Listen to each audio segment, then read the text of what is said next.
Gas অনুসন্ধানে কূপ খনন, জরিপ এবং নিজস্ব অর্থে বাস্তবায়িত প্রকল্পের ক্ষেত্রে সরকারি সীমার অতিরিক্ত ব্যয়ের ক্ষমতা চান বিদ্যুৎ ও জ্বালানি মন্ত্রী ইকবাল হাসান মাহমুদ টুকু। এজন্য দুটি আলাদা চিঠি দিয়েছেন অর্থমন্ত্রীর কাছে, যাতে বলা হয় সব প্রক্রিয়া অনুসরণ করে প্রকল্প বাস্তবায়ন সময় সাপেক্ষ। তাই বর্তমান সংকট কাটাতে বিদ্যমান 50 কোটি টাকা ব্যয়ের সীমা তুলে নেওয়া জরুরি। বিশ্লেষকরা মনে করছেন, এই অনুমোদন দেয়া হলে অন্যরাও একই আবদার করার সুযোগ পাবে। ইমদাদ হোসেনের রিপোর্টে বিস্তারিত।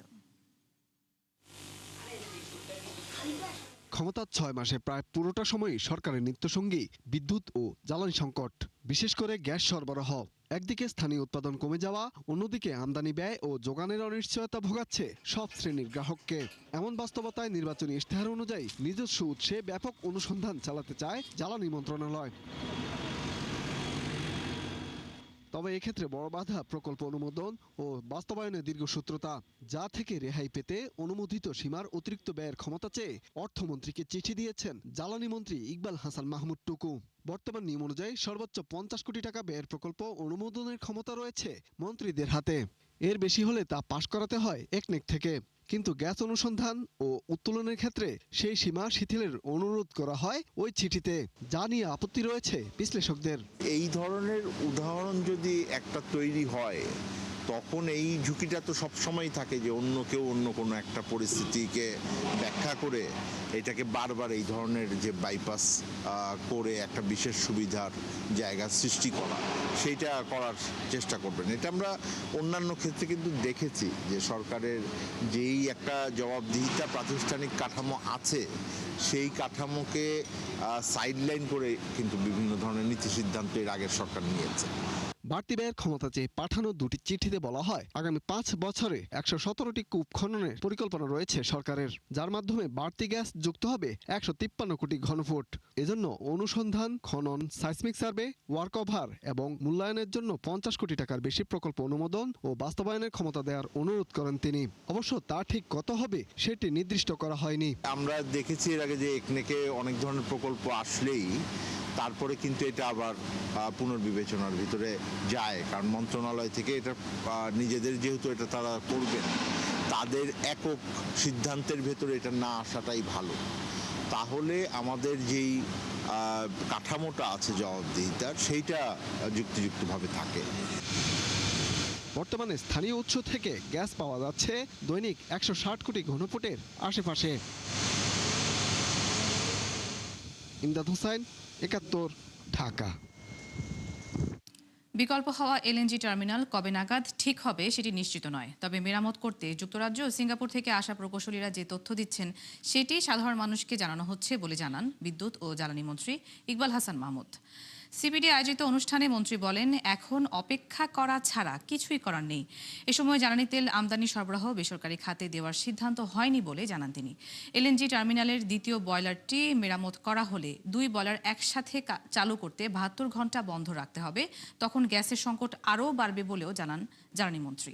বলেন, 2029 সালের মধ্যে মোংলা, পায়রা ও হিরন পয়েন্টে আরও 3টি এলএনজি টার্মিনাল বসানোর পরিকল্পনা করছে সরকার।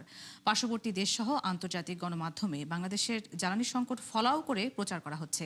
ফলে তৈরি পোশাক খাতের বৈশ্বিক ক্রেতারা আতঙ্কিত হয়ে পড়ছেন বলে অভিযোগ করেন বিসিআই সভাপতি আনোয়ারুল আলম চৌধুরী। অন্যান্য যে জ্বালানিগুলো এফএসএলতে যেসব ইঞ্জিনিয়াররা কাজ করছে, একজন এসছে ব্রিটেন থেকে আর একজন আসছে সিঙ্গাপুর থেকে, তারা যেভাবে আমাদেরকে এস্টিমেটেড টাইম দেয় সেইভাবে আপনাদের আশ্বস্ত করি। আপনারা যদি বলেন যে না ওইসব টাইম নিয়ে দিয়ে না, দেবো না, আমরা সারা পরে বলবো সারা হয়েছে। এখন আবার এখন যেটা ঝামেলা হয়েছে, একটা এফএসএল কাজ করছে যার জন্য কিছুটা গ্যাস আনতে পারছে, কিন্তু সেকেন্ডটা রিপেয়ার হয়ে যাওয়ার পরে এই দুইটা বয়লারের সিনক্রোনাইজ করার জন্য আমাকে 72 ঘন্টা শাটডাউন দিতে হবে। তখন কিন্তু একটা বিরাট গ্যাসের ক্রাইসিস হবে। দর্শক, এই মুহূর্তে জ্বালানি সংকট নিয়ে ব্র্যাক সেন্টারে চলছে সিপিডির আলোচনা। আমরা সরাসরি যুক্ত হচ্ছি সেখানে। এই যে গ্যাস গ্রিড দিয়ে আমরা সবাইকে বিদ্যুৎ গ্যাস দিয়ে আরম্ভ করলাম, হ্যাঁ, একটা নির্দিষ্ট দামে, এবং এটা চালালাম প্রায় 15-20 বছর, এটা স্কিলড আস। এটা কিন্তু হয় না। আপনি কি মনে করেন ইন্ডিয়া গ্যাস গ্রিড আছে? ইন্ডিয়া গ্যাস গ্রিড আছে? নাই। ইন্ডিয়ার যদি আপনি গ্যাস কিনতে চান, যারা ইম্পোর্টার করে তাদের কাছ থেকে ওখানে চুক্তি করতে হবে আপনাকে, যে আমি এত দামে আপনার গ্যাস দিব। সে আপনাকে পাইপলাইন করে গ্যাস দেবে, আপনার দায়িত্ব দিয়ে চুরি হোক কি হোক আপনার। You understand? তো অল আমাদের যেরকম ট্রান্সমিশন লাইনের সাথে গ্যাস কারা কারা পায়, পায় হচ্ছে পাওয়ার প্ল্যান্ট আর ফার্টিলাইজার, আর অন্য সবাই গ্রিড থেকে পায়। গ্রিডে যখনই দিলেন, হ্যাঁ, ফুটা, বিভিন্ন জায়গায় ফুটা, গ্রিডে এত জায়গায় এত ফুটা, এত চুরি, যে এটা তো আনম্যানেজেবল হয়ে গেছে। আমি সেটাই বলছি, গ্যাস গ্রিডটাকে আপনারা আর বাড়ায়েন না, গ্যাস গ্রিডটাকে কন্ট্রোল করেন। ইউ হ্যাভ টু, মানে আমার যেটা পড়েছে, আমরা কিন্তু সবসময় প্রবলেম হলো সাপ্লাই বাড়াও, সাপ্লাই করো, কিন্তু পারবো না। We never think of moderating the demand. আমাদের ডিমান্ডকে মডারেট করার আমরা কখনো চিন্তা করি না। এই ডিমান্ডটা কি ঠিক আছে? নাই। ওকে, গ্রামে সবাইকে বিদ্যুৎ দিতে হবে, বিদ্যুৎ দিয়ে দিলাম, 100% ইলেকট্রিফিকেশন করে দিলাম। ওকে, তারপরে বললাম যে বিদ্যুৎ যেই প্রাইস তারও এক তৃতীয়াংশতে দেন। তারপরে এখন চিৎপটাং আমি আর পারি না এটা ম্যানেজ করতে। That's the problem. আমাদের সরকার, সব সরকার, they promise too much. I've always maintained আমাদের মেইন সরকার হচ্ছে, আমাদের মেইন প্রবলেম হচ্ছে আমরা এইসব এনার্জির মধ্যে পলিটিক্স ঢুকাই দিই। Because of course is politics. কারণ গ্রিডের কথা যদি বলি, ইট ইজ পলিটিক্স। আমি বিদ্যুৎ দেবো সবখানে, প্রমিস করেছি, এখন দিতে পারি না, আমি কি করবো বলেন? কোনো তো ওরকম তো কোনো লিখিত নাই। এখন আপনি যত রকম অঙ্ক করেন, ইন্ডাস্ট্রিকে যদি আপনি দিতে চান, একটু বেশি গ্যাস দিতে চান, এই গ্যাসটা আসবে কোত্থেকে? হ্যাঁ, আপনাকে গ্রিড থেকে নিতে হবে। গ্রিড থেকে নেওয়া যাবে, গ্যাস যাবে, কিন্তু কথা হচ্ছে তখন আপনার পলিটিক্যাল স্ট্রেংথ থাকতে হবে। কি করে আমরা এখানে অনেক কিছু করা যায়, কিন্তু কথা হচ্ছে যে ওই ডেভিড যেটা কথা বললো, ওই 2টা FSRUর মধ্যেই তো সীমিত আপনার গ্যাস। হ্যাঁ, ওইটা দিয়েই তো সব ভাগাভাগি করে আমরা খাচ্ছি। হ্যাঁ, তো কেউ পুরা পেট খেতে পারবো না, এটা আমাদের ধরে নিতে হবে। এটা একটা গরিব দেশ, এখানে আমাদের এটা হয়ে যাবে। হ্যাঁ, তা আমরা দর্শক, জ্বালানি সংকট নিয়ে ব্র্যাক সেন্টারে চলছে সিপিডির আলোচনা। আমরা সরাসরি যুক্ত ছিলাম সেখানে। একই পণ্য একই দাম, কিন্তু পকেটে কমছে পরিমাণ। দীর্ঘদিন ধরে এমন কারসাজিতে নীরবে বাড়ছে প্যাকেটজাত পণ্যের দাম। যে তালিকায় রয়েছে সাবান, ডিটারজেন্ট, শ্যাম্পু, নারিকেল তেল সহ নানা জিনিসপত্র। ফলে আগের দামে কেনাকাটা করলেও মাসের শেষে মিলছে না খরচের হিসাব। এদিকে কাগজে কলমে মূল্যস্ফীতি নিম্নমুখী হলেও কমেনি বাজারের উত্তাপ। এতে উচ্চ মূল্যের চাপে পিষ্ট সাধারণ মানুষ। মেজবা হাসানের রিপোর্ট। দ্রব্যমূল্যের ঊর্ধ্বগতিতে যখন নাজেহাল সাধারণ মানুষ, তখন নিজের লাভের পরিমাণ কড়ায় গণ্ডায় বুঝে নিতে নানা কৌশলের আশ্রয় নিচ্ছে বহু প্রতিষ্ঠান, যার মধ্যে অন্যতম প্যাকেটজাত পণ্যে দাম ঠিক রেখে পরিমাণ কম দেওয়া। ফলে মাস কিংবা বছর ব্যবধানে কয়েক গুণ দাম বৃদ্ধির পরও তাৎক্ষণিক নজরে আসছে না ভোক্তাদের। আগে ছিল 60 গ্রাম, এখন করছে 55 গ্রাম, দাম আগেরটাই রাখছে। এরকমও কিছু পণ্য আছে। এই যেমন 2024 সালে 200 গ্রামের বোতলজাত নারকেল তেল বিক্রি হতো 150 টাকায়। বর্তমান তা 200 টাকা ছাড়ালেও বোতলে কমেছে তেলের পরিমাণ। একই অবস্থা ডিটারজেন্ট, সাবান, হ্যান্ডওয়াশ সহ গৃহস্থলীর নানা পণ্যে। দাম তো বাড়ছেই, সাথে ওজন কমিয়ে দেওয়ায় মিলছে না মাসের হিসাব। প্যারাশুট তেল, ওটা হলো ধরেন না, আগে 200 গ্রাম ছিল, 200 গ্রামের দাম ছিল 180 টাকা 90 টাকা। 200 গ্রামের দাম 200 টাকা করছে, এখন আবার 200 গ্রামকে 190 গ্রাম করছে, দাম করছে 220 টাকা। মেরিল, কেয়া আর হচ্ছে লাক্স, এটাই হচ্ছে সবচেয়ে বেশি বাড়ছে। আগে টোস্ট বিস্কিটে 200 গ্রাম ছিল, এখন 180 গ্রাম করছে, 20 গ্রাম কমাই দিছে, কিন্তু আপনার দাম আগেরটাই রাখছে। রিন পাউডার ছিল আগে আপনার 85 টাকা 75 টাকা, এখন হয়ে গেছে 100 টাকা। হুইল পাউডার ছিল 75 টাকা, ওইটা হয়ে গেছে 85 টাকা। শুধু তাই নয়, রয়েছে খোলা ও প্যাকেটের কারিশমাও। বেশ কিছু ক্ষেত্রে দেখা যায় গুণে মানে এক থাকলেও তারতম্য মিলে দামে। যে তালিকায় রয়েছে ডিম, সুগন্ধি, চাল, আটা, ময়দা, বিস্কুট, নুডলস সহ নানা পণ্য। খাদ্যের মধ্যে পোলাও চালের রেট ডাবল হয়ে গেছে। কি যে একটা অবস্থা, বাচ্চা কাচ্চা নিয়ে খুবই কষ্টে আছে। যে ডিমের দাম বাড়তি, পোলার চাল কেজিতে যদি 60-70 টাকা বাড়ে, এটা অতিরিক্ত না? সব কিছু, ডিটারজেন্ট বলেন, সাবান বলেন, দুধ বলেন, তেল তো বাজারে পাওয়াই যাচ্ছে না। মিলবিটার দুধ তো দাম বাড়াইছে আবার। এতদিন আনছিলাম 100 টাকা, এখন 110 টাকা হয়েছে। সরকার তো এগুলো এসে দেখে না, দেখা উচিত এগুলা। উৎপাদন খরচ বেড়ে যাওয়ায় প্যাকেটজাত পণ্যের দাম বাড়ছে বলে মনে করেন এই বিশেষজ্ঞ। পরামর্শ দেন দাম বৃদ্ধি ঠেকাতে আমদানি ও উৎপাদন পর্যায়ে নজরদারি বাড়ানোর। আমরা যদি আমদানিকারক পাইকারকে ভালো করে মনিটরিং করতে পারি, কার রেন্টে কত প্রফিট থাকছে, কে কত করে কিনছে, ওই জায়গাগুলোর একটা যদি স্বচ্ছতা এনশিওর করতে পারি, যেহেতু তথ্য অলরেডি আমাদের হাতে আছে। এদিকে আরও ভয়াবহ অবস্থা কাঁচা বাজারে। কাগজে কলমে মূল্যস্ফীতি কমলেও মাস জুড়ে লাগামহীন ছিল দামের ঊর্ধ্বগতি। 50 থেকে 60 টাকার সবজি ছাড়াই 100 টাকার ঘর। বাজার সদাই বাড়ছে, কিন্তু আমাদের বেতন তো বাড়ছে না। আমরা আমাদের বাচ্চাদের ছোটখাটো চাহিদাগুলো পূরণ করতে পারতেছি না বাজারে প্রভাবের কারণে। এমন দাম বৃদ্ধিকে অস্বাভাবিক বলছেন ক্যাবের সভাপতি। প্রশ্ন তোলেন মূল্যস্ফীতির পরিসংখ্যান নিয়েও। পরিসংখ্যান নিয়ে তো ব্যাপক বক্তব্য আছে। এই পরিসংখ্যান অনেক সময় আসলে প্রকৃত পরিসংখ্যানের ইয়াটা আপনার মিল থাকে না। তারপরে যেটা বলবো যে 0.2% বা 3% কমা বাড়ায় আসলে খুব ইম্প্যাক্ট ওখানে যে পড়ছে তা কিন্তু না। এই কারণে আমি মনে করি যে এই প্রতিটা জায়গায় স্বচ্ছতা দরকার। বাজার স্থিতিশীল রাখতে মধ্যস্বত্বভোগীদের লাগাম টানার পাশাপাশি নিয়মিত তদারকির দাবি ভোক্তা সাধারণের। মিসবাহ হাসান, 71, ঢাকা। দেশে 5 বছরে দ্বিগুণ হয়েছে ডেবিট, ক্রেডিট ও প্রিপেইড কার্ড ইস্যুর সংখ্যা। একই সময়ে এসবের মাধ্যমে লেনদেন বেড়েছে 91%। তবে দেশের ভেতরের চেয়ে বিদেশি বাংলাদেশি কার্ডধারীদের ব্যয়ের প্রবণতা বেশি। বাংলাদেশ ব্যাংকের এক প্রতিবেদনে উঠে আসে এসব তথ্য। বলা হয়, ক্রেডিট কার্ডে জুন শেষে ঋণের পরিমাণ প্রায় 40,000 কোটি টাকা, যার 1/3 অনাদায়ী। বিস্তারিত আব্দুজ্জাহের আনাসের রিপোর্টে। নগদ টাকার ব্যবহার কমিয়ে দিন দিন নির্ভরতা বাড়ছে ডিজিটাল লেনদেনে, যার অন্যতম মাধ্যম ডেবিট, ক্রেডিট ও প্রিপেড কার্ড। কেন্দ্রীয় ব্যাংকের প্রকাশিত প্রতিবেদন বলছে, মাত্র 5 বছরে এই সংখ্যা উঠেছে দ্বিগুণে। অর্থাৎ 2021 সালে 2,63 লাখ থেকে 2026 সালের জুনে তা ছাড়িয়ে গেছে 5,17,00,000। একই সাথে 23,500 কোটি টাকার লেনদেন বেড়ে দাঁড়িয়েছে প্রায় 45,000 কোটি টাকা, অর্থাৎ বেড়েছে 91%। তবে এর বেশিরভাগই দেশের বাইরে। কেন্দ্রীয় ব্যাংক মনে করে এই প্রবণতা ক্যাশলেস সোসাইটি বিনির্মাণে বড় পদক্ষেপ। পজ মেশিন ব্যবহার করে কার্ডের লেনদেন যত বাড়বে, ইকোনমির সাইকেলটা তত বুস্ট আপ হবে। আরেকটি বিষয়, যখন ক্ষুদ্র ক্ষুদ্র পেমেন্টগুলো আমরা বাংলা কিউআর ব্যবহার করে বা কখনো এই পজ মেশিনের মাধ্যমে কার্ড ব্যবহার করে পেমেন্টগুলি দিব, তখন প্রতিটি ক্ষুদ্র ট্রানজ্যাকশনও লিপিবদ্ধ হবে। এর ফলে দেখা যাবে যে আমরা আমাদের ইকোনমির সাইজ যা ভাবছি বাস্তবে তার চেয়ে অনেক বড়। তথ্য অনুযায়ী ব্যবহার বৃদ্ধির বিচারে সবচেয়ে এগিয়ে প্রিপেড কার্ড। 2022 থেকে মাত্র 3.5 বছরে যা বেড়েছে 157%। একই সময়ে ডেবিট ও ক্রেডিট কার্ড বেড়েছে 35 ও 30%।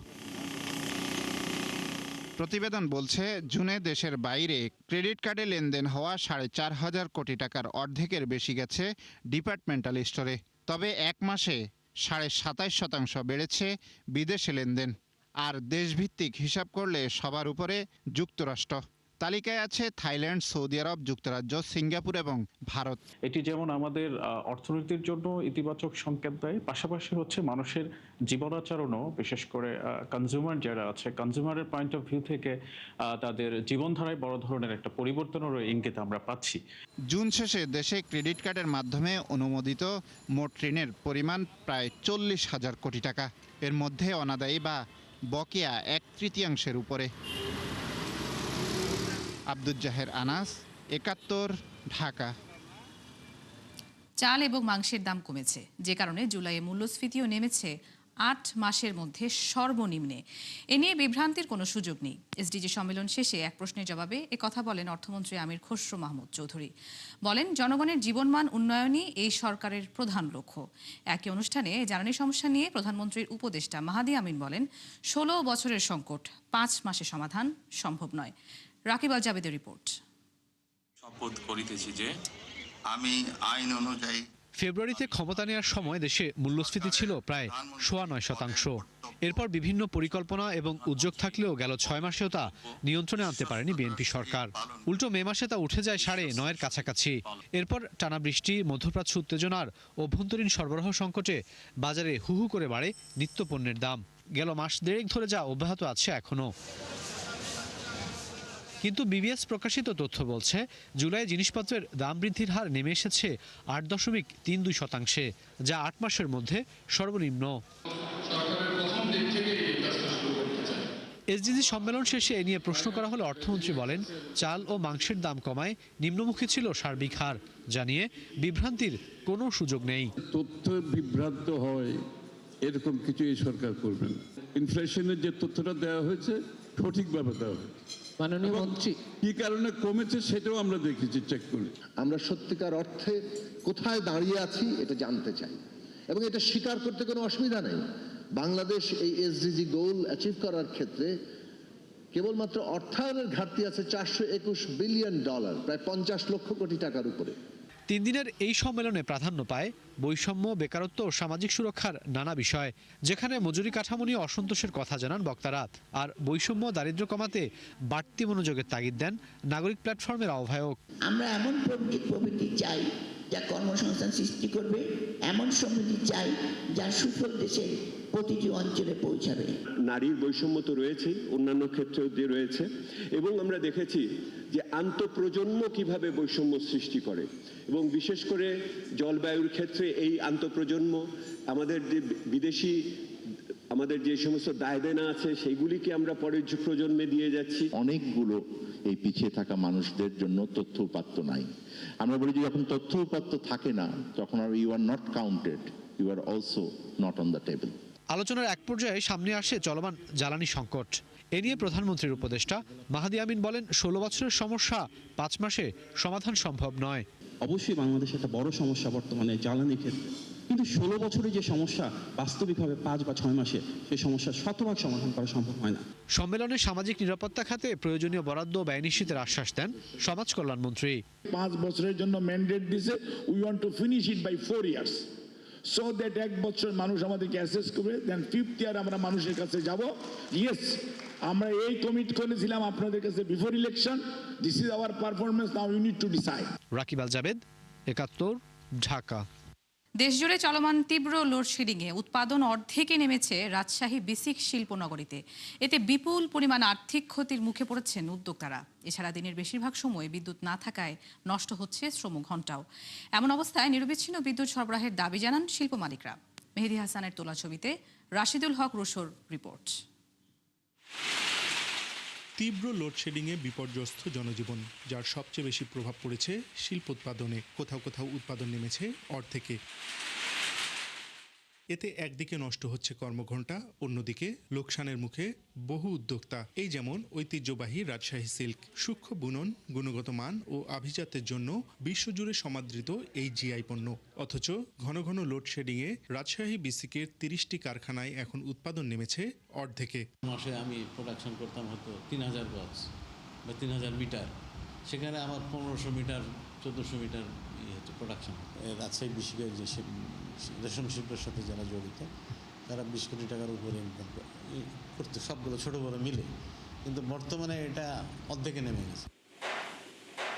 এদিকে দিনের বেশিরভাগ সময়ে বিদ্যুৎ না থাকায় কমে আসছে শ্রমঘণ্টাও। বেকারি কারখানাগুলোতে দৈনিক 8 ঘন্টা কাজ করার কথা থাকলেও তা নেমে এসেছে মাত্র 4 থেকে 5 ঘন্টায়। এতে উৎপাদন কমে আসা সত্ত্বেও শ্রমিকের পুরো মজুরি শোধ করতে গিয়ে বাড়তি খরচ হচ্ছে প্রায় কোটি টাকা। 28 থেকে 29টা বেকারি শিল্পে প্রায় 1200 শ্রমিক কাজ করছে রাজশাহী বিসিকে। 3 থেকে 4 বার লোডশেডিংয়ে প্রায় 3 থেকে 4 ঘন্টা আমরা ক্ষতিগ্রস্ত হচ্ছি। এক একজন কর্মচারীর এক একটা ঘন্টার শ্রমিকের মূল্য এভারেজ প্রায় 72 টাকা। আমরা যদি টোটাল বিসিক নিয়ে চিন্তা করি তো প্রায় 1 কোটি টাকার ক্ষতিগ্রস্ত আমরা মাসিক, এরকম একটা ক্ষতির মধ্যে আমরা পড়ে যাচ্ছি। একই অবস্থা ওষুধ প্রস্তুতকারীদেরও। জরুরি সেবার আওতাধীন প্রতিষ্ঠানগুলোতে বিদ্যুৎ না থাকায় প্রতি প্রোডাকশনে গুনতে হচ্ছে 30 থেকে লাখ টাকার লোকসান।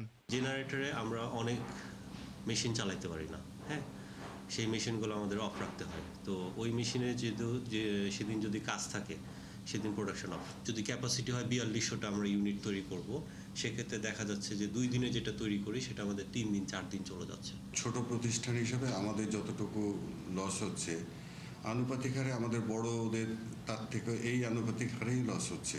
সরকারকে অনুরোধ করব যে অন্তত শিল্প এলাকাগুলো সরকার যেন সদয় দৃষ্টি আকর্ষণ করছে। এসব ক্ষতির হাত থেকে রক্ষা পেতে বিসিক শিল্পনগরী এলাকায় নিরবিচ্ছিন্ন বিদ্যুৎ সরবরাহের দাবি শিল্প মালিকদের। রাশিদুল হক রুশো, ৭১, রাজশাহী। দর্শক ৭১ বিজনেসে এই ছিল এখনকার মতো। সাথে থাকার জন্য ধন্যবাদ।